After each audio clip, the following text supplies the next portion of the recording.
Theme song for the Gear Podcast. Uncle Leon, we are joined by some more Australians today, mate. How you feeling? We are. I'm feeling really, really good. We have Simon and Sam from Pirate MIDI today. How are you, boys? Very well, thank you. Thanks for having us. You're welcome. Good, thank you. Covering the width and breadth of this great nation of ours. This sunburnt country of ours. I don't know if the listeners can put up with having four Australians talking over the top of each other. How's this going to go? Mate, it's going to be a wild People even ride. going to be able to understand us at this point? Well, the most important thing is we have our first Tasmanian on the podcast today. So how do you feel about the footy team coming in, Simon? 2028. Pretty mental. Also, I lived in New South Wales for a little bit, so when you say footy team... No, we mean the real footy team. Sam doesn't. Yeah, exactly. I was going to say Sam doesn't know what you're even talking about. This is AFL we're talking about here, Sam. Disgusting. No, AFL's fine, but I'm a league tragic through and through. I mean, you know what's ridiculous? Back to AFL. What's ridiculous is that 20% of the population were members of the footy team within the first 24 hours. Including ridiculous. Leon's parents. Yeah, my parents got around that. They were like, nice. my dad's a Collingwood tragic, but he's originally from New South Wales, so he was a Western Suburbs Magpies guy, and obviously they merged, and he swore them off and was like, right, I live in WA now. Well, who's the black and white team? Collingwood. And I was like, man, what's wrong with you? So, but he's happy because they're the reigning premiers. So, but yeah, they were like, oh, how good's this? Because you could become like a member for $5 or something like that. I think it was $20 for a family or something. Yeah, I think it was 20. But anyway, it's basically what a great free PR push, right? Oh yeah, well, that is kind of on the same lines as they talk about a big game or something. It's like every seat was sold out and this and that, and 24 hours before they're giving out tickets for free for all the unsold unclaimed ones. They're like, how good's this? Yeah, exactly. So that's very, very interesting. Now, Sam, you're in Newcastle. Simon, you said you lived in New South Wales. How did you guys have the mental idea to make MIDI controllers in Australia? Well, this is an interesting story because, a very funny story. Well, you would think that being the person who first started selling MIDI controllers out of the two of us, that I was actually competent, but that's not the case. I got into software synths using MainStage 3 on my Mac, and very soon after, I was pushing my mate, who's a guitarist, to use MainStage for his guitar rig at church because it was super loud in the room, his amp, and I was just like, we could solve a whole lot of problems by going direct and using emulation. I was like, pushing him. Yep. But you got to have that foot control, right? Mm-hmm. So I started building MIDI controllers with Arduinos. And I thought, this is an interesting little gap in the market for a small, cheap MIDI controller that does this kind of thing for people who are running tracks through Ableton or just wanting to use one of those apps with their iPad or Mac or whatever. And so I bought a bunch of Arduinos and aluminium enclosures from Alibaba and some 3PDT switches with the little LED ring around them. Nice. Where all good DIY projects start. Exactly. Yep, exactly. And I smashed out 50 of these things in my garage and sold them for $70 online and sold them all. And so I did another 50. And then Sam came along correcting me in a Facebook group one day and we became friends. And we got amongst it. Awesome. My wife likes to sort of joke about, this all started due to just being unable to just not correct someone chronically. My family we all fall into the, kind of corrections on top of corrections, and which is fine until, it's like family board game night and it's just a nightmare. A bit of an actually. Just a bit of a you're wrong, and I'm going to let you know, even if I am myself maybe uninformed. To be fair, if I remember correctly, it wasn't a very brutal one. It was just some guy asking, "Hey, you should put Bluetooth in this." I was like, "I have no idea." And Sam just chimed in and said, "You could do it really easily with this," and just dropped a link. And I was like, "Okay, that's not going to happen."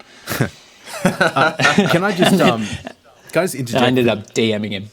I just want to interject for 2 seconds because Leon doesn't know this, but completely unrelated to us talking to you today. The last 3 days, all I've been doing is looking at Arduinos and trying to work out how to make, and honestly, completely unrelated, trying to work out how I can make a little MIDI controller for my desktop to control switch, just some MIDI switching stuff. So it's very fortuitous that we are here right now.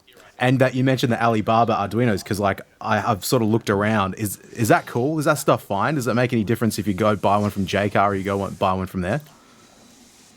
Sam and I have split opinions on the quality of Alibaba, but I tend to start with the cheap stuff and see if it works. And Sam would rather generally go the more tried and true method. But I'll interject. First of all, I don't know what the kosher thing to do with, you're talking about companies in a stream.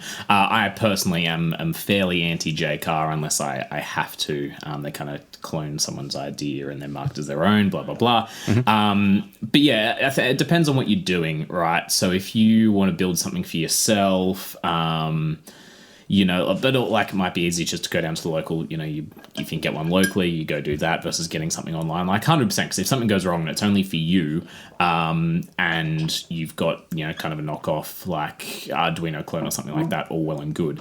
Where I think you want to be careful is as soon as you start getting into any kind of business or personal standing leaning on a product, you need to have some sort of traceability, some sort of line back to something other than just some rando, $3.49 free shipping comes in 2 months AliExpress listing.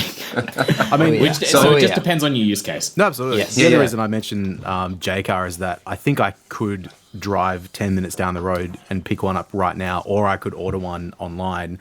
And they're like $40 at JCar or like $10 I can get one over East. So I just didn't know if there was an actual and I'm just gonna learn how to do some stuff. That's my use case. It doesn't matter. But I think I feel like I was burnt years ago buying cheap knockoff stuff and then there being like one component that meant that things wouldn't talk to each other. So I'm always conscious of that in this sort of context. But yeah. One good thing about, say Arduinos is a lot of them are, your knockoff is to a set of, specifications or whatnot. You buy an Arduino Nano, say, for example, and it's pretty much going to be exactly what you get because it's an open source design. There's nothing magical, really anyone could build one in the garage if they wanted to. I guess the big thing is, say, if you are involved in the open source community, you go and buy a genuine Arduino board, then that contributes to the Arduino project. How you might feel about, whether you're pro Arduino or anti Arduino is an entirely separate conversation. But it's, the $40 for, say, a genuine Arduino board at a local store is very expensive and not necessarily a good way to go. But it sort of just it depends on your outlook on that. Yeah, understand. Much like really anything. Yeah, that's super interesting. So we haven't even talked about, what you guys, I mentioned obviously the company name and how you guys started. How quickly did you sort of realize, hey, there's a market for something that's, maybe a little more slick, a little more, let's say, pro that you could buy in stores? Because obviously you guys, for anyone who is unaware, tell us about the products you currently make and then how you went from this making 100 DIYs to what you're doing now where you're manufacturing these. Well, I suppose one of the interesting things is that that niche that I found of the really cheap MIDI controller with 6 switches and just some LEDs morphed into something that's a lot closer to some of the more high-end products as we just realized you got to make something that's usable, and MIDI is fundamentally quite basic and also a lot of people trip up on it in a lot of ways. So adding in more features, more UI, such as a screen. We didn't have a screen at first, then we started with this tiny 0.9 inch screen, and then we found the big boy and Sam was like, Simon, you got to see this.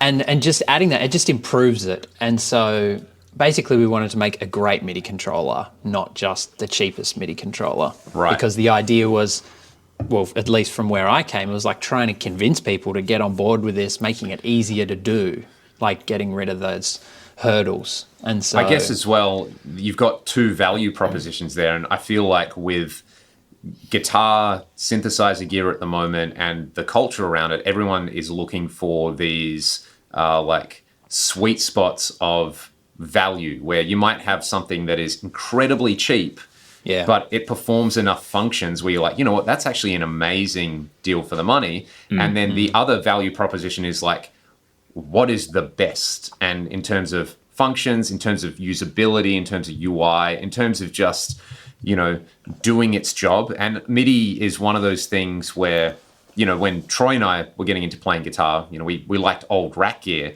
And, you know, this was the era of you either had a multi-effects or you had a few Boss pedals. But it was like, hey, we found this secret where if you get a bunch of rack processors and this thing called MIDI, you can change it all at the same time. And, you know, I had this old ADA MIDI controller that was like, you know, about 3 feet long, and it only sent program changes. Not that I knew what that was, but you could press one button and multiple things would change. So now where, like, I teach kids who have these gigantic pedal boards and they've kind of put everything themselves, like, oh, I've got this and I've got this MIDI interchange, and then this goes, you know, this one has 5 pin, but this doesn't. It's sort of, the acceptability has flourished in the last decade, maybe more. Yeah, it definitely has. And the funny thing is that I didn't even necessarily, Simon, you know, talking about that ease of use with MIDI, he was probably a lot more altruistic in terms of his goals at first. You know, we kind of met, and I had, you know, like, we didn't have any kids back then, you know, a bit more free time. It was great. I remember those days. Yeah, exactly. Or maybe our first was anyway. And I said, oh yeah, it's kind of a cool project. I'll let me help you with this. And we kind of just got designing. It was just a bit of a passion project. And, you know, Simon's talking about his goal was, you know, making MIDI easy for people and this and that. And it certainly is a core, I guess, driver and principle of Pirate MIDI, our brand. But I was probably more along the lines of, let's just build something really cool. And that's sort of like the engineer side of, yeah, okay, but let's just design something that's really cool and see what happens. So two different perspectives coming out, and we kind of collided, and then you know, probably about 12 months after we started working on it properly, and formed a business together, we then launched our Kickstarter. Cool. Oh, okay, that's right. You guys did the Kickstarter thing, right? Yeah. We did a Kickstarter starting in December and finishing on New Year's Day or something. All right. Possibly we decided one of the worst times. We decided it'd be a great time to start a hardware electronics manufacturing business. And December it was 2020. terrible. It was such a terrible time to do it. It was, yeah, not great. That's a whole nother thing. So yeah. You remember that buzzword chip shortage? Yeah. Yeah, that was us. We didn't cause the shortage, but we were definitely in the middle of it. Yeah. Because I remember, do you guys sell the Witty Jacks? Or we did them as an add-on with that Kickstarter campaign because they were brand new. So we got to sell them as some of the first people to distribute them, which was really, really awesome. Yeah, because we still do if you want to get one in Australia. Yeah, well, I ordered one of you guys about 2 years ago, I reckon it was. And I think that's the first, maybe it would have been the first time I saw you guys or saw the name around. Nice. But yeah, it was, I vaguely remember the Kickstarter, like around that sort of time, because I think I was looking at MIDI controls quite a lot around that sort of time. So, I wasn't sure exactly what date it was, but the chip shortage thing, that was, I guess people are still feeling that now, right? Like, let's just set that aside. Oh, sorry, Leon. No, I was just going to say, we can set that aside if you don't want to talk through the trauma. Oh, no, by all means. And so statistically, December is, I think it's the worst. You might be able to correct me on that, Simon. It's like January to March is the worst, and so we picked the one right before that. January, March, December's not much better. No. And we thought, yeah, cool. It was like, you know, it was... we had no idea what we were doing. It was the first kind of product I'd brought to market. And I remember maybe 3-4 months before we launched it, so I was working on it. I called up someone, I was like, hey, I think we need to move on this. And in hindsight, we definitely weren't ready, but we need to move on it because otherwise I can see us, going back and forwards between this chip's available, that chip's available. What are we going to do? We're still designing the thing, but it felt like we'd never get it launched if we didn't just take that step off the deep end. And it was a deep end. And, we thought, cool, well, it should take us maybe 4 months, 5, maybe 5 to get these things out there. It ended up taking us a year. And that was frustrating for people who, were waiting on it. 100%. It was frustrating for us. It was frustrating for everyone. And it was sort of just one of those. There wasn't much more that we could do because so much time and energy was being spent into just trying to source parts and make sure we could, And you weren't alone in that because there was a lot of products which launched around the start of 2020. And one thing that I did notice with what you guys are doing was the direct line of communication with your customers is pretty amazing. They're how transparent you guys are.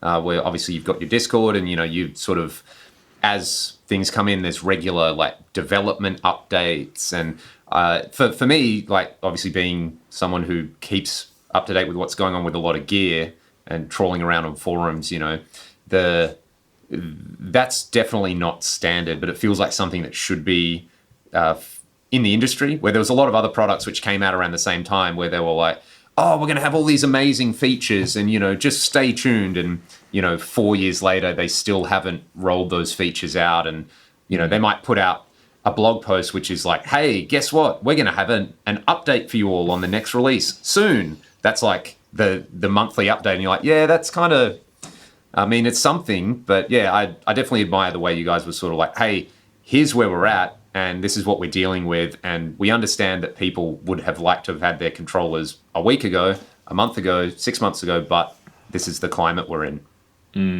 Yeah, and I will say we definitely didn't get, and we obviously still don't, but we didn't get everything right in that regards. We always wanted to build around a really good community and build that, and that was kind of a core focus for us. But, for example, so our controllers shipped in, I think, November 2021.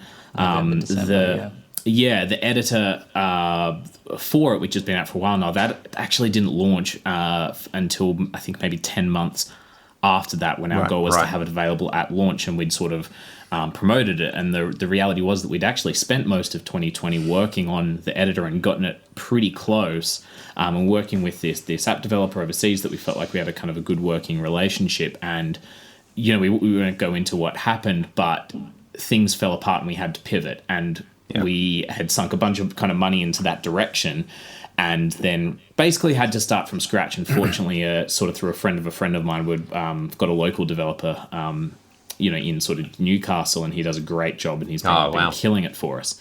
Yeah, it was really good. But we basically started from scratch at that point, and people are saying, I ordered this with the editor. Where's it coming? It's like, we know, and the best we can tell you is we're working on it. And I get that it's frustrating. And now you look back on it and you think, wow, what a wild time to do anything. How did anyone get anything done? But it was it was that, or you kind of hide under a blanket for 3 years and wait for the world to go by and then try and come out of it and do something. Yeah. So we're very, very grateful and appreciative to everyone who kind of stuck with us through that. It has and did mean a lot. Yeah. I mean, like Sam mentioned, we didn't really know what we were doing in terms of business. We'd never really run anything at this scale at all. And so there's a lot of supply chain stuff that people just know, but we didn't have anyone in our ear telling you, hey, just so you know, supply chain stuff from the East, you got to know this, and this. So there's a lot of learning on the fly. But also, I think we were inspired, particularly in the way that we engaged with our community, our customers, etc., by the fact that people are you don't hear about anything for a long time, and then suddenly there's a new product. So just I think there's sort of probably coming out of the DIY and open source worlds and forums and things. There's a bit of that collaborative approach that's definitely baked into how we operate and create, and also wanting to make an awesome product that people actually want to buy. When you're a nobody, it has to be like an awesome product, right? You can't tell somebody that they need to pay $200 for this thing that's not as good as something else. And we didn't have a couple of $100,000 of VC backing either to do some epic, marketing campaign or throw around our weight to get our parts. We pretty much we self-funded and by the skin of our teeth. So really the only thing you have to fall back on then is saying, okay, cool, well, we have to provide really good customer support, no matter how much we might not feel like it at the time, or this or that, or you might, because it's one of the key ways you can differentiate yourself without having, that large marketing and all of that sort of stuff. Mm-hmm. Which I appreciate as someone who likes stuff, there's, and especially things that can be, MIDI is straightforward and it's a standard and it's been around for a long time, but man, it still trips me up every now and then. And sometimes you just you need that line of like, okay, if I can just email someone and they can tell me exactly what to do and they can get back to me in less than a week, I'll probably be happy. But what I would like to say is tell us about the bridge, the MIDI controllers you're making at the moment. And just because obviously a lot of people may or may not have been aware of what you're doing, and, what does it do that other products weren't doing? And what I'm always interested in how companies take on community feedback and roll that into deliverable updates. So just tell us all about the bridge. Yeah, cool. If you're not familiar, I've got one here now. This is a kind of development unit that I have, so it doesn't have a back on it, for example. So that, while I'm testing new things, it just makes life easy. But yeah, this is our Bridge 6. I'll try and get some of that glare off. So it's sort of our current flagship MIDI controller. Obviously it has 6 foot switches. It has some ports, and it's got an OLED screen, which really not much else sort of has, which we felt was particularly important for, you're playing in a pub or a dark room or whatever, or just at home, alone, or you're recording something. So say like, Troy, with your lighting setup there, something that I've always just found could be so off-putting is you look down at your pedal board and you've just got this kind of, the backlight LCD, and it feels like you're looking up at like, the first Game Boy that had a backlight in there, just this block of light. There's so many guitar pedals that I have to put my thumb over the LED when I move the thing because it's too bright and I can't see anything. Yeah, it's ridiculous. It's I don't normally sit in the dark this much, but I've got this window that's so comfortable to sit in, but it looks terrible on the camera, so I got to close them up, and now I feel like I'm in this deep dark dungeon. I reckon it looks great. I was going to say as well, the marketing stuff for people go to your website. You've managed to make a MIDI controller look pretty darn sexy, which is for something that is so utilitarian. It's the screen looks great, and the form factor as well. It's not this like, I grew up being like, oh, MIDI controllers are these things you put in front of refrigerator-sized racks, and they're the size of like, everyone had that friend whose parents had the extra freezer in the laundry with the the top that comes up. That was like the old MIDI controllers, right? Yes. Yeah, it was. And a lot of the design, I feel like we kind of stumbled on it by accident. So a really defining part, which I haven't really seen in any other MIDI controller or pedal or anything else, is the way that we handle kind of switch feedback, so in the form of these LEDs. So there's actually 2 separate full color LEDs per foot switch, and so you get sort of a primary and a secondary LED, we call them, and that allows you to have like your regular toggle where you turn your switch sort of toggle on, toggle off, and then maybe you might, as a secondary function, have a when you hold it, you get access to a second toggle, or you might want to target that remotely or something like that. So you sort of get 2 for the price of 1 in some ways. And you guys also have like ramping, and you can hold the switch and set all like the kind of advanced stuff as well, right? Yeah, that's and that came about. I remember being in front of my computer and I said to someone like, hey, I kind of like this curve for a thing. What do you think? It was like, yeah, okay. We didn't even really know if the project had legs or not at that point. And I was like, well, and it didn't have a screen, so the LEDs were important. That came off the DIY thing. They were the switches with the LED ring around them, and the LED feedback, being able to send MIDI from the app to keep the red green in sync. Like that's sort of how we started with the LEDs. And it was sort of like that Monty Python and the Holy Grail skit. It's like, what's better than one LED? More LEDs, So Exactly. I thought, well, there's room for two. We put them in there, and I'll sort of figure out what they're used for later. Yeah, I remember that. There's a bit of, well, we'll have to. At worst case, it just gives more of a uniform brightness. I don't know.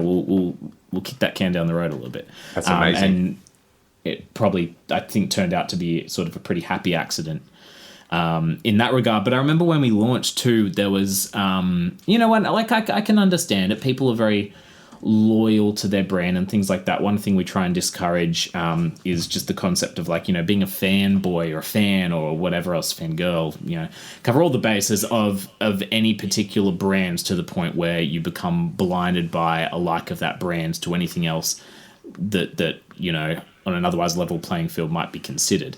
And so when we came out, that we had quite a few kind of community members who said, it looks really similar to the MC6. That's kind of putting, using nice language. And trying to convey where it's like, yeah, okay, fair enough. I can see that, 6 switches in 2 rows. But when you if you said, all right, put 6 switches in a box as a MIDI controller. Can't be too big, has to be reasonably spaced. You would say, well, unless you do 1 strip, you've got 2 rows. Then they need to be spaced well enough so that you can comfortably get to the switch. Okay. Then if you've got a screen, there needs to be some amount of spacing in between them. Then it's going to be in an enclosure. Now, most anodizers, black is the easiest color for them to get to. And we didn't have thousands of dollars to get custom inks and dyes made up. So they got anodized black. And when you anodize black, you get like a silvery white font. And if you follow that rabbit hole all the way down... Convergent evolution, right? It's like that thing where... 100%. I was watching something the other day where they were like, things keep evolving into crabs. It was like all these different things that look like... They all look like crabs, but they're not. It's like, and that's like MIDI controllers. It's such a again, utility, like, all right, claws are kind of handy. If you have a one, then maybe a slightly bigger one and legs. And as you were saying, of course, there's going to be the superficial similarities. Exactly. And we've got a few things, in the pipeline that, kind of branch away from that, initial concept for, in a really cool way. But that's kind of just the way it evolved. But when you're this small company, and this is something that I had to learn, I'm not sure about Simon. Simon's always been a little bit more kind of the level-headed, the calm approach, and I tend to sort of be a bit more like, woo, woo, woo. Is you can't engage in every single conversation, try and just tell people it's like, hey, you're wrong, and you shout them down, and here's why, and this and that, because no one wants to listen to you. No one's ever had their mind changed by someone kind of just, ranting at them. Yeah. And so there's a bit of that, you're just trying to ride that wave and kind of not say anything, and it's really hard, and I didn't always get that right. But especially as a small business, you can't go and put spend marketing dollars on some push to get your message out there. You've just got to hope that the product stands on its own 2 legs. And I think that's where we are now. We've just released version 2 firmware, and it is sort of at the point now where it's like, I would happily give that to anyone and say, hey, explore this, get to know it, get to use it. And I think you'll agree that it's a really, really great mature piece of gear, which is a nice place to be in now after, getting to that point. And from the end of 2020 to we're recording in June 2024, so 3.5 years. That's quite rapid to go from 0 to hero. Yeah, and I think as well, it's just Simon and I. There's a misconception. I love when we get an email through our support line and they say, hello. Team. Yeah, hi team. Could you put me in touch with your customer support department? And it's kind of like, this is your customer support. Like on one hand, your customer support department is me checking my work emails on my phone at like 9 o'clock on a Sunday night while I binge watch season 2 of Modern Family for the 14th time.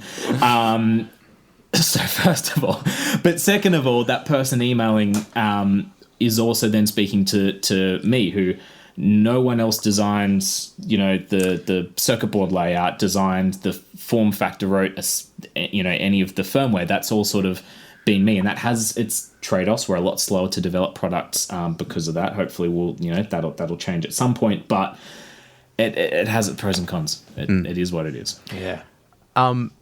Just quickly, what were you both doing before this? Like work-wise? Because I don't know if we really covered that. I'm a emergency nurse, registered nurse. Oh, it's basically the same thing. Yeah, exactly. Yep. Exactly. Yeah. Same thing. Entrepreneur, emergency nurse, same thing. So, Yep. Yep. So basically, COVID, I was like, I've worked in brutal emergency departments before. I know what's going to happen in this. This is not just a local hospital bed block crisis. This is a national crisis. So I was like, how about I switch to 1 day a fortnight, and I spend the next year typing in MIDI commands from the backs of user manuals into a Google Sheet. So that's what I did while Sam prototyped the Bridge 6, and then we got our device library. Yeah. Yeah, I was always an odd job. So actually, I worked in like education electronics. So I worked for a local business, and I was would create content-written articles and videos, handle customer support for like maker electronics, and then also a lot of like schools and education and stuff like that. And then I decided to kind of leave that and sort of formalize a lot of my experience through uni, going there, a bit later than everyone else, and I'd barista at a couple of cafes, and then do sort of some freelance consulting work and whatnot. So, and then I still do that. Like I work on Pirate MIDI. There's another startup that we're working on with a local guy that we're going to be launching soon, and then I also do freelance engineering and consulting for projects, typically in the music and the MIDI kind of sphere, because that's probably where my expertise lies, in embedded engineering. That's awesome. That sounds like he's a good friend of ours now, Jason Tong from Headfirst Amps, who's now he's doing his own amps full time. But speaking to him, he, was sort of when designing, he's got an amp called the Alta. So it's like the ultimate modern Marshall, but everything's MIDI switchable. So he had he's kind of pulling from different things that he's done over the years, different types of expertise. And, you get to that sort of point where, it probably doesn't feel like a unique skill set, but it actually is a very unique skill set where you're good at multiple things, and you've got if you've been in education as well, you're used to being not having to just like, okay, I have the technical know-how, but I have no way to communicate this to anyone who doesn't have a PhD. 100%. And I think so. Simon touched on something really interesting before when he was talking about entering MIDI commands into a spreadsheet, and that was something that we had from the beginning, which is our device library, we call it. And it's basically a catalog of all MIDI commands of every device we can possibly find. I think I would hesitate to say we've got all of them, but it's like the Dettol 99.99% of MIDI controllers, and the exception is things like your H9, where the user actually has to go and assign the MIDI command, because there's no defaults. There's nothing you can enter. Yep, that's cool, and also so handy because I look at a lot of old rack gears. So the manuals are 50% how to use the thing, 50% MIDI implementation. So, and most of the manuals are up online. So sometimes, and it's not in any way standardized. You'll have the same company. It's like, here's our second gen product. Boss, and looking at you. Yeah. Love you guys, but honestly, we hate Boss's MIDI stuff.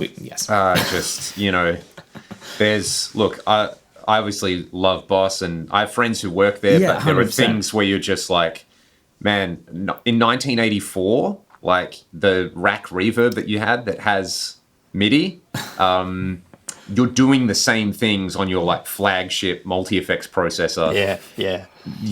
40 years later, like things have changed. The word consistent is probably one word that you can give to Boss, right? Yes. Love their gear, but I would hesitate to say that 50% of our customer support things where someone is like, I can't get this gear to work, it's with like, their RC looper or whatever it is. Yep. I've got an RC 500. Yeah, and I've gone very deep in trying to make that do anything. It's been fun. Like, I won't go too deep into it. My live little pedal board is pretty reliant on a lot of MIDI stuff happening, and it's been fun between that and an HX Stomp trying to get things to talk to each other, and I go down these rabbit holes like Witty Jacks, I can do this now. I can have all my songs on song, and then just bam, bam, bam, set MIDI commands. Like as soon as I load up a song, that's going to be so much easier. It's just So but it is amazing. Well, imagine that. Imagine the rabbit hole brain But suddenly you have manufacturing capabilities. Yeah. And you have a laser cutter, 3D printer. You can order circuit boards to arrive at your house in days. That's Sam. That's that guy. Yeah. So I wanted to ask as well, because I was reading it might have been on Discord or something, or a blog you guys put up. I'm really interested in the stuff you had to buy to make these things versus just ordering stuff, like part pickers.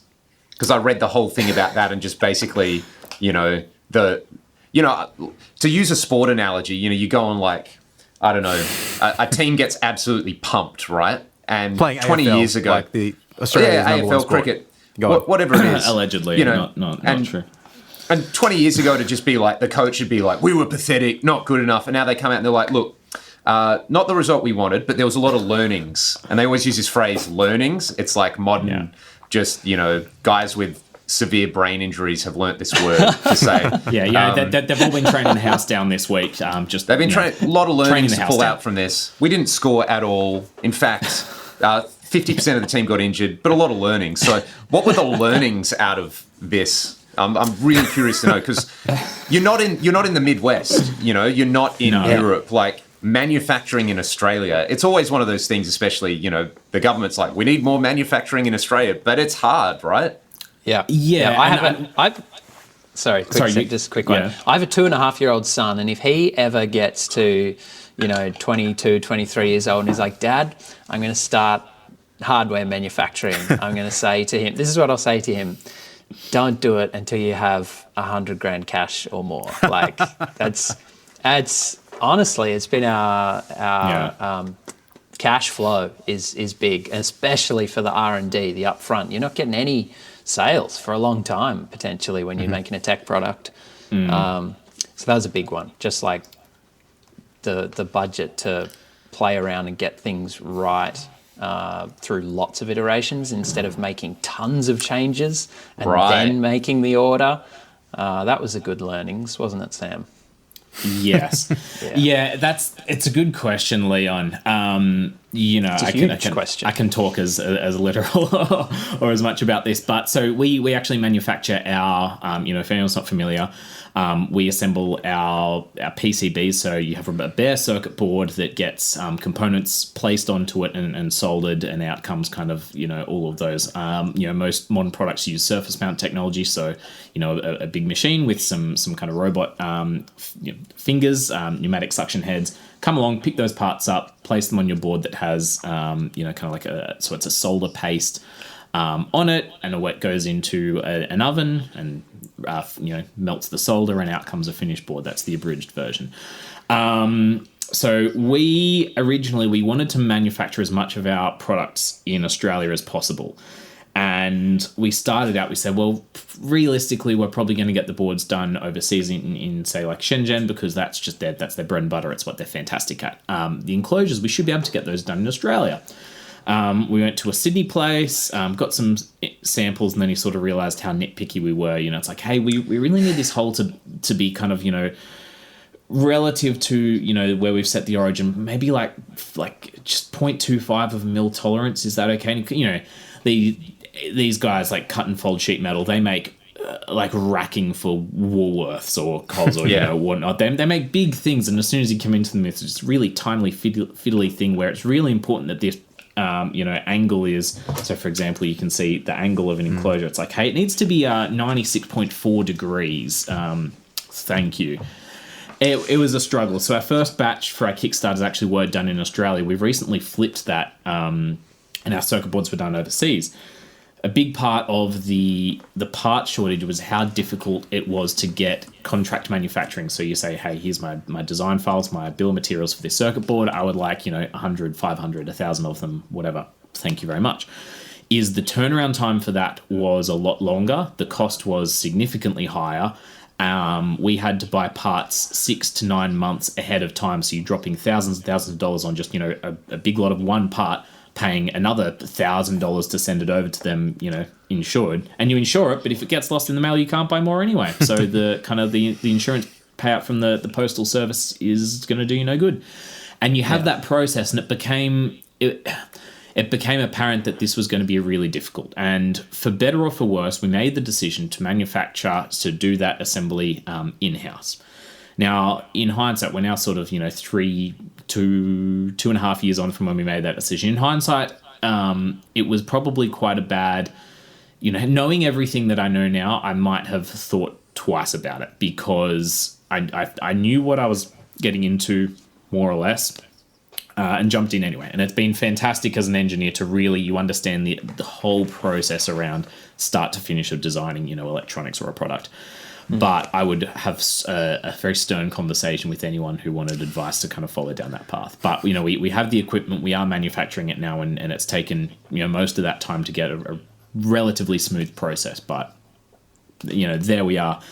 But it's a very different time now. And if you are starting, I'll say if you're starting, a hardware, electronics-based brand and you want to build a product,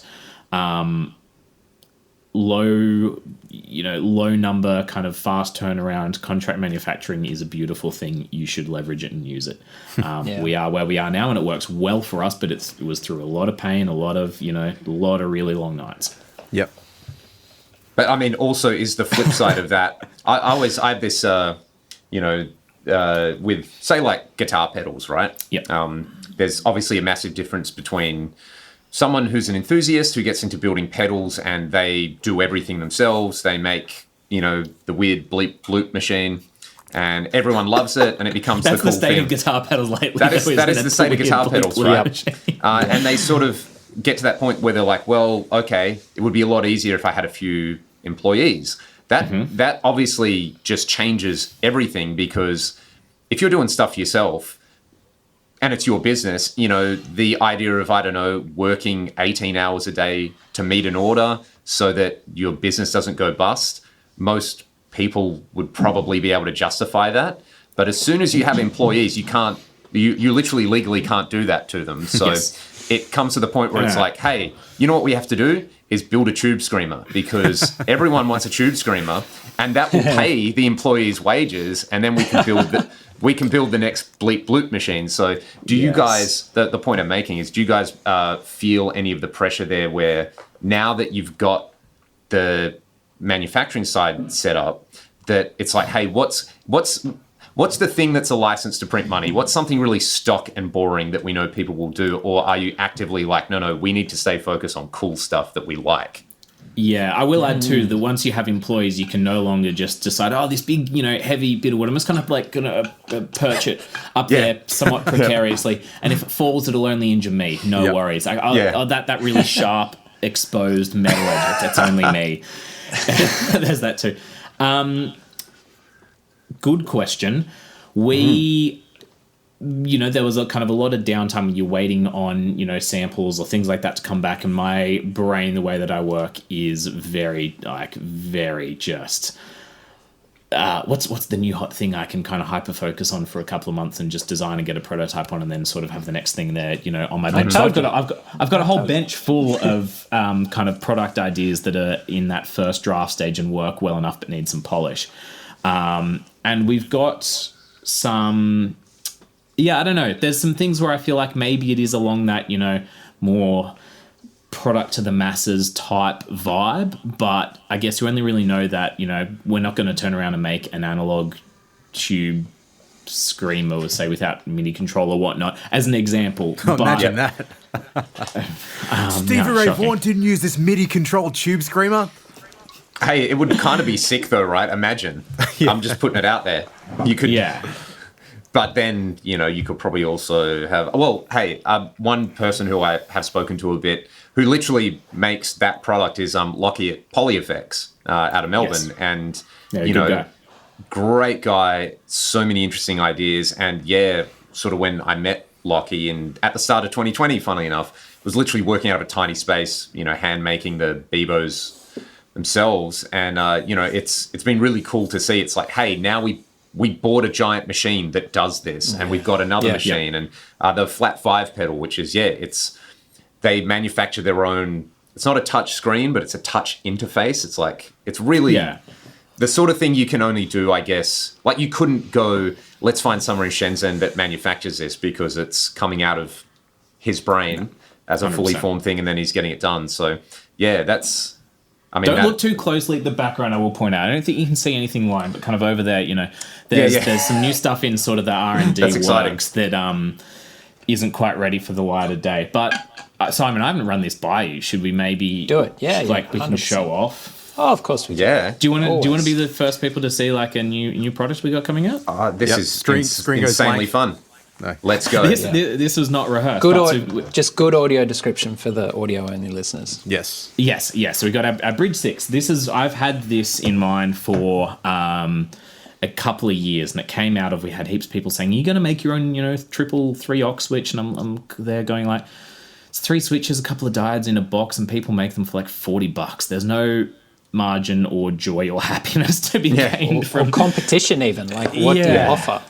From making those. You're always going to get beaten by some guy, in his garage who just likes burning his fingers on soldering irons, right? So I thought, well, okay, what could we do to make our own thing that had a good value proposition to people? And we came up with this. So this is the Aero. All right. Yeah, so it's a obviously slimline single kind of row of foot switches. It's an aux switch. Mm-hmm. So if we kind of cover that up, there's just your TRS jack as an aux switch, which can plug into our flexi ports, can plug into other gear when it's not powered on. It's a standard passive aux switch. It's also a fully baked MIDI controller in its own right, sort of fully standalone. Yeah, so plug it in. Power or USB, where are my fingers? USB, there it's hard to do mirrored.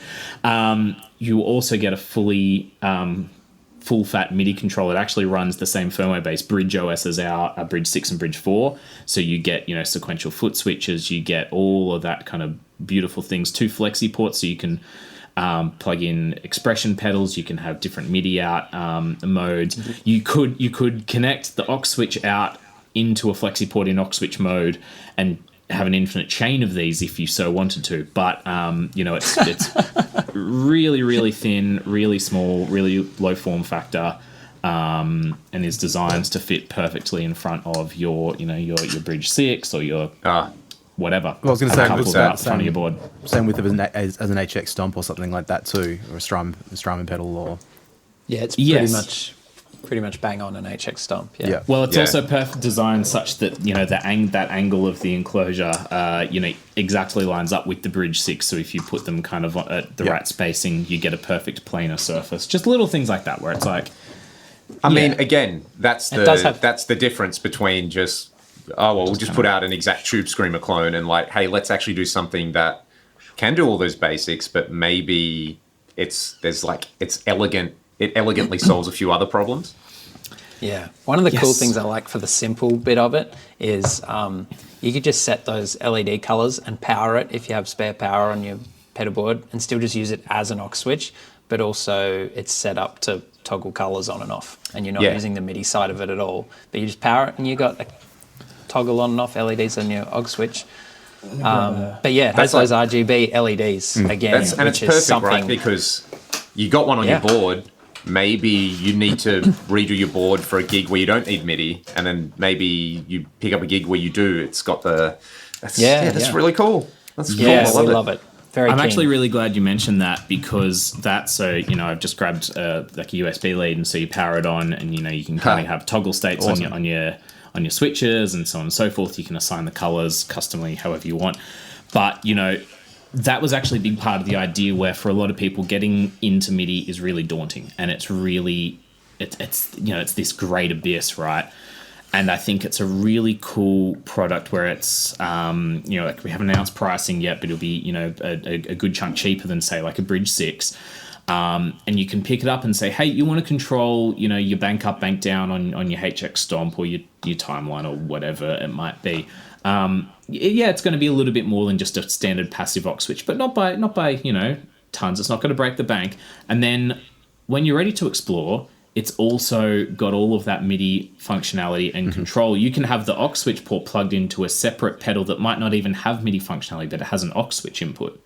Then you can have, your flexi ports as MIDI out to other MIDI gear. You can do all of that really cool stuff. That's and awesome. You're not spending twice. You don't have to then, I've got this useless bit of thing. And like, I hate manufactured e-waste. I hate things that are designed to be single purpose. And so when you've got this and it's like, 100%. It's this stepping stone into this gets you where you need to go. It's so small. Also, and cute. how sick would a mega board be with 4 of those across the front? I mean, Well, you can chain them together. So Put in like away you go. I was going to say, like a fishing rod case, maybe. Do they have those? They probably don't, do they? A tackle Pool box. cues? Tackle Pool box. cues, they unscrew Yeah. those, don't they?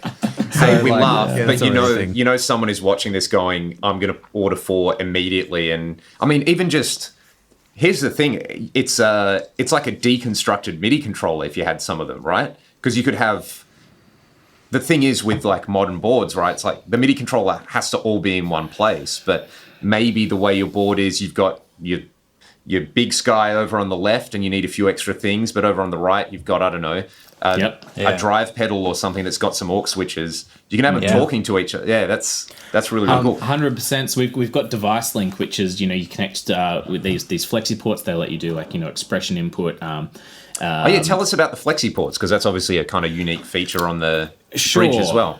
Yeah, so to my knowledge, they have more functionality than any of the sort of other kind of all-in-one ports on anything else. I haven't sort of explored the engineering side of every other product, but there's some really cool things you can do. One thing allows you to do bi-directional MIDI control with a single port as well. Okay.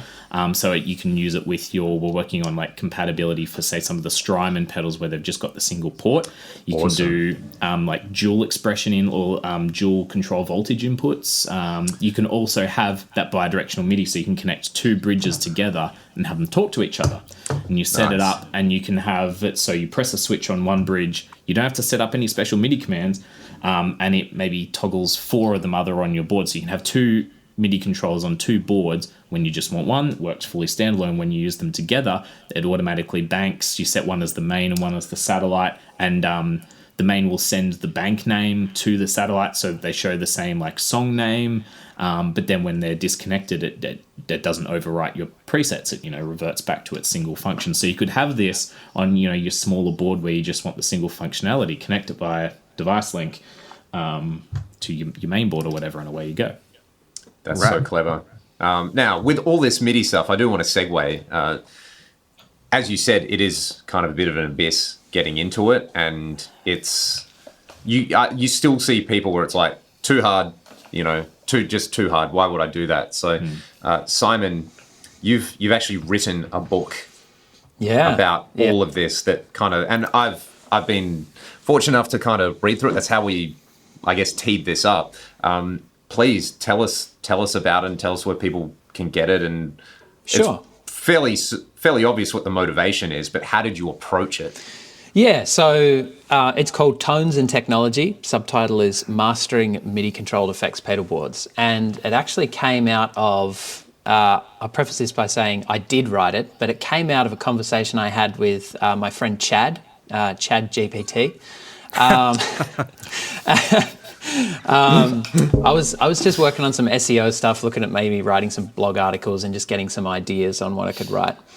And then this pop-up for this plugin I was using was like, you could write a book using ChatGPT. So I actually got the horrendously uneducated Chad to write the chapter layout of this book of just like the topics. And I was like, well, first of all, most of them were rubbish. It was hallucinating all over the place.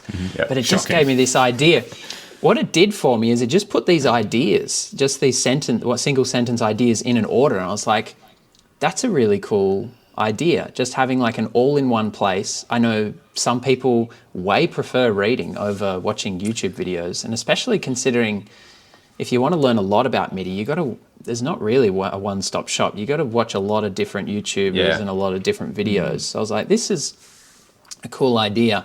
And it would also take a lot off the plate of Sam and I to not have to be troubleshooting basic MIDI, like is your MIDI channel set correctly. Like to take those emails off our plate is a huge win for us.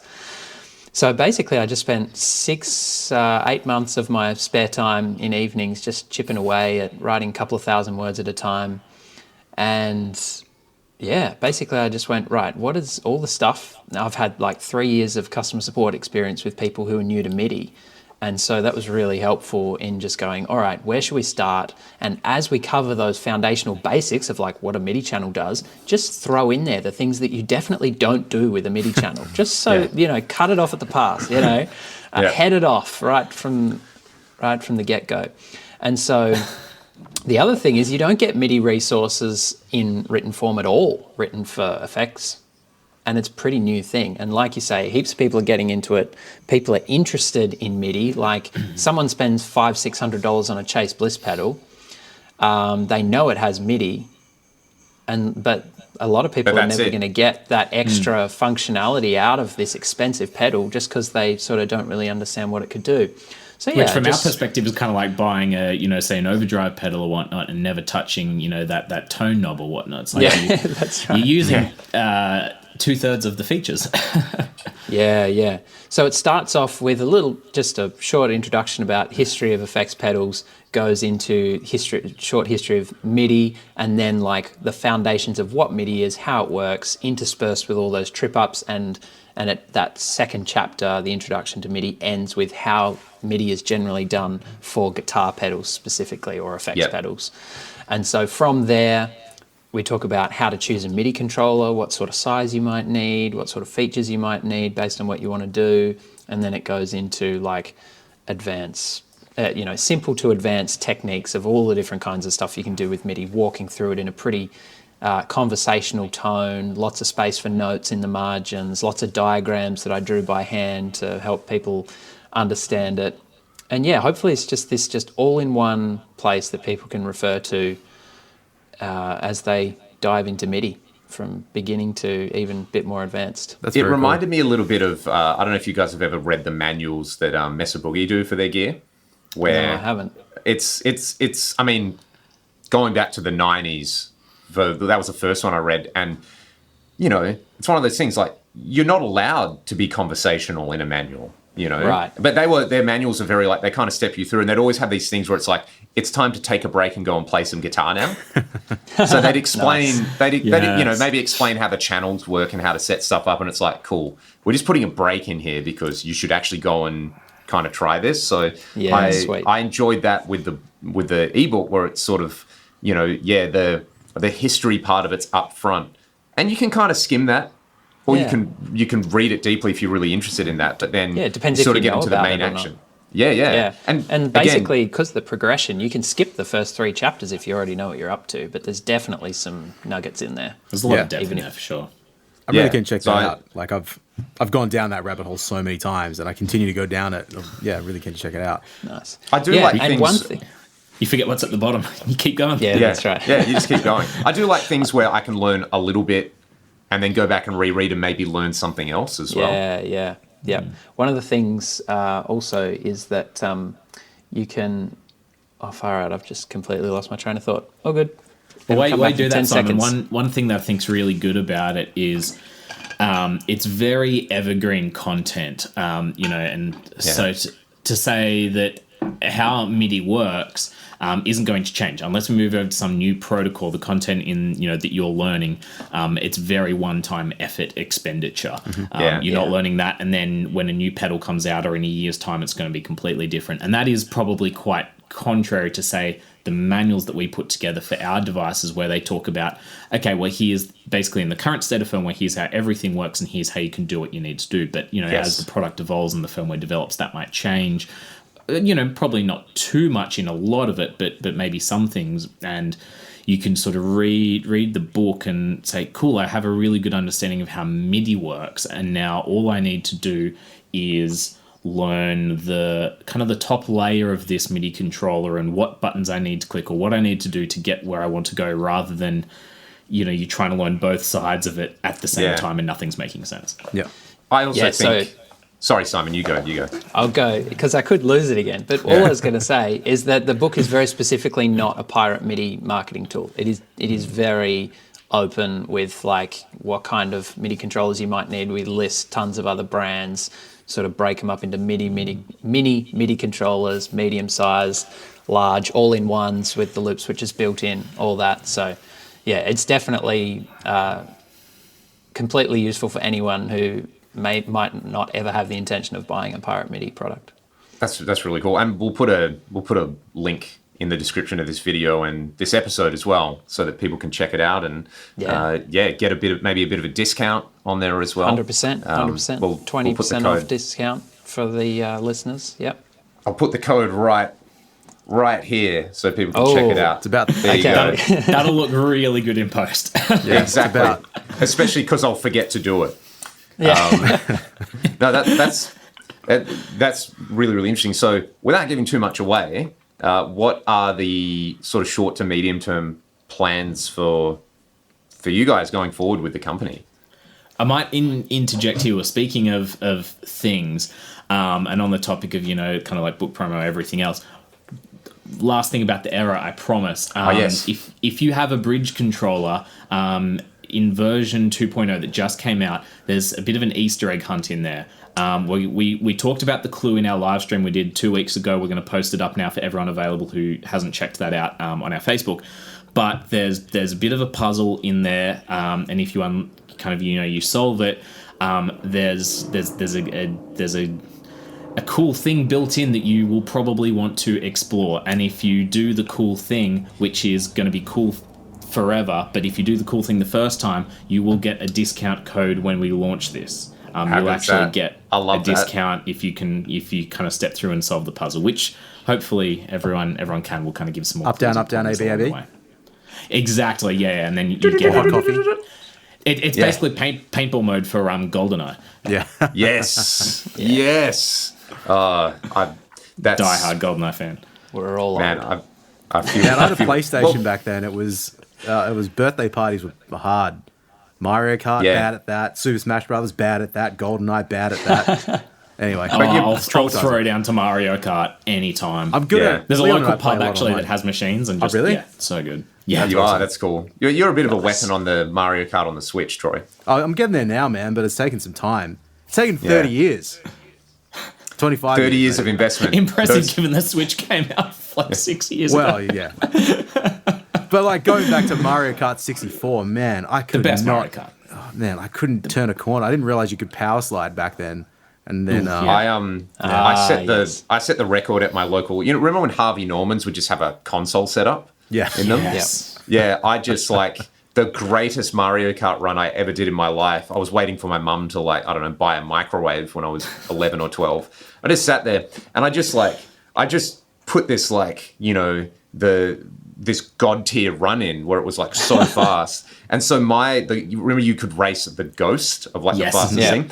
That was me I went back a few times and it was still the best time. And then you couldn't enter your name, but I was that was me as Yoshi, just power sliding the whole way around and getting the boost. Do you know what Harvey Norman it is? Maybe shout out for the eternal record at that. The eternal record at Joondalup Harvey Norman. So sorry that no one could beat that one-off run. You know what's hard now is because it's my son's 5th birthday today, actually. But we've been playing Switch. I've been playing Mario Kart with him. I've got to we're playing 50cc. I basically don't power slide just to give him a chance of not coming last. And I just act as protection and, it's really tough, man. Oh, it's not that fun. It is because you're playing video games, but yeah. I know what you mean. I actually went so far off the beaten track here, but I on my retro kind of gaming setup in the lounge room, I introduced my now almost 5-year-old to Game Boy Pokemon. So we loaded up some Pokemon Emerald on there, and I was like, all right, here we go, buddy. There's half an hour till dinner. We're going to do this. And it was great, except trying to explain to him, it's hey, if you skip all of the prompts, he's pretty good at reading. He can pretty much read most of the text that's on there, but he's just skip. Yeah. And he's like, Dad, what? I can't find what to do. And I'm like, oh, yeah, we're going to pick this back up on the weekend. My son, he calls it Pokemon. "Oh, let's play some Pokemon." And I say, "Buddy, like, it's not fun really for two people to play that game." No, I've what's the one that came out? What's the latest one? Because anyways, it was 3D. It was awesome. I really liked it. It's the only time I ever play video games. Is like, I'm 37 years old, so it's like I was there at the time, man. Like it's Yeah. But he wants to play it. He wants to play Pokemon, but because he can't read, he kind of doesn't really understand it just yet. So couple more years. It's a tough game. Yeah. That's what's harder, learning MIDI as an adult or learning Pokemon as a 5-year-old. Yeah. Well, I had to play Hats off to the most as well. That is the segue of all time, kind of getting us back on track. Yeah, He's that was professional, very guy. well done. Very well done. Well, what was the what's You got what's the coming other. next? You got the other one after the arrow there on the desk. Not built. No. All right. No. Cool. What's coming next? We've got a click. I'll think on this. We've got a click, which is a relay interface. So Okay. a manual relay for switching other stuff that doesn't have MIDI, but you can control the relay with MIDI, which then switches whatever. Which is Right? awesome. So we've got that at the moment. Click V2 is going to have a second jack as well as the relays to send out analog expression. So you'd be able for to go those- MIDI expression to analog expression. Yes. Yes. Oh, cool. Yeah. So the click's actually it's kind of Or a MIDI knob to analog expression. Yeah, it's a USB MIDI interface. You get MIDI out, MIDI in, with kind of through, and then relay out and expression out. And the idea is it's the box that interfaces your non-MIDI things. It's the friend of your more basic kind of, your basic gear. That's amazing. The grandpa gear. That's cool. The grandpa gear. Yeah, we've got We've got that. So they're two they'll be our next releases. You guys also have like a loop switcher.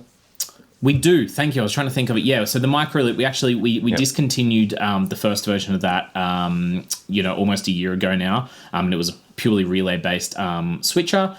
We've been very hard at work for at least the last 12 months, probably 18 months, on a sort of a successor to that, which is getting very close to kind of being able to publicly show. Very cool. But it is also, you get some relay switching up front for your impedance sensitive wah or fuzz. Then you get a orderable parallel combo stereo mono, whatever you want, matrix looper after that. Very cool. Which is very nice. And it's also got built-in wireless connectivity, which isn't just going to be your Bluetooth or your Wi-Fi. Cool. There's some really, really cool kind of software accompaniment coming with that. So probably once the Air and the Click are out, hopefully before the end of the year, we're going to have that guy in the wild. Fantastic. Very cool. That's amazing. Well, is there anything else before we wrap? Thank you guys so much for being so generous with your time and expertise today. Anything else you want to bring up quickly? Well, no, I don't think so. Yeah, thanks very much for having us. It was great fun. I already want to do a part 2 with you guys because I feel like we could really actually get into the MIDI, stuff you can do with MIDI at some point. That would be really interesting. 100%. That'd be great. Yeah. You save up, kind of all the MIDI related questions that you get from students or whatnot. It's just like, hey, let's. And also, I guess if comments people too. are watching this in the comments, let us know all your arcane MIDI questions, and we'll do a second part where we can just throw it out to Simon and Sam. And also, I'll put a link to the website, and Simon, the book will be in there as well with a discount code. So yeah, what an absolute pleasure. And there'll be some content on my channel over the next couple of weeks with the bridge as well, because I've got I'm currently in Sydney for the next 6 weeks, and I've got my FM3 here, and having like a MIDI controller that's a popular thing. People always ask me about, like, what small MIDI controller should I get that can also, the foot switches on that have a bunch of cool hold functions and things like that. So once you get out of that ecosystem, there's not a lot of products that, have the tap and hold and have the ramping and things like that. Yeah. So what I'm excited to try it. platforms does this go on to? Because if there's people, with like questions in the comments or something, I'll try and, kind of check those out. So if people do have like MIDI related questions, I'm more than happy to because it'll go up on YouTube. Get back to them in the comments. YouTube. Yep. Yeah. It'll be up on YouTube and all the other audio based podcast apps as well. Unreal. So awesome, guys. Thank you so much for your time. For that as well. And Awesome. Yeah, Thank you yeah. very much. That's Awesome. amazing. I'll put all the relevant information in the video description. And I guess we'll see you all next time on the next episode of the Gear Podcast. Peace. Bye. Unreal. Bye.